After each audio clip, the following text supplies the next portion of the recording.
So next is emotional stress. When you think about your own life when it comes to emotions, what type of relationship do you have to the emotions that arise in you?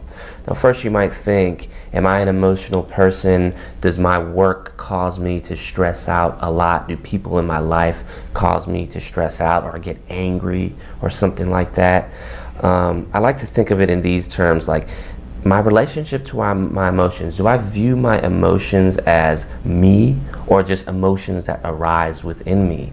When I view the emotions as me, like a concrete part of myself, they control me a lot more, because I'm like, this is me doing this. This is anger, and I'm angry, and there's no way I can get around it. But when I view them as things that arise within me but that are not me, they're just basically emotional states that come and go. They're impermanent. I'm able to have a little bit more space between myself and them, kind of like that lion mind versus dog mind metaphor that we went over when we were talking about mindfulness earlier on in the course. When I see the bone arise inside of me, and I can see that there's a greater reality of which that bone, in this case anger or hard emotion, arises, then there's more of a chance for me to choose how I want to respond to that. And that's the lion mind. If I employ the dog mind, it's much more likely that that bone is going to arise, and I'm going to be completely controlled by that bone, by that anger.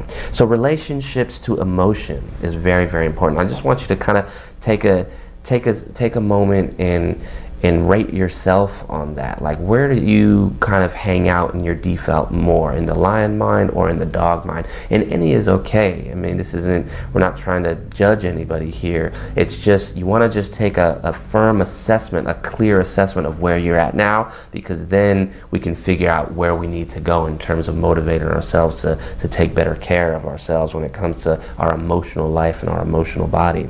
And one of the ways we do that is we have emotional regulation practices. And think about, do you have any ways to relieve and deal with and manage those tough emotions when they arise, especially at work?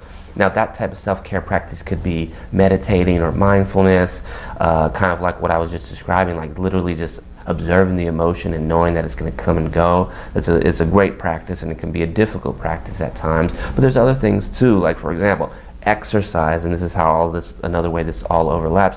Exercise can be a great way to relieve stress, relieve emotions. Art, taking a walk, whatever it is that you may do, think about how many emotional regulation strategies you have currently and how often you use them. And if it's hard to think of them, then think of some that you might practice. That's what's most important.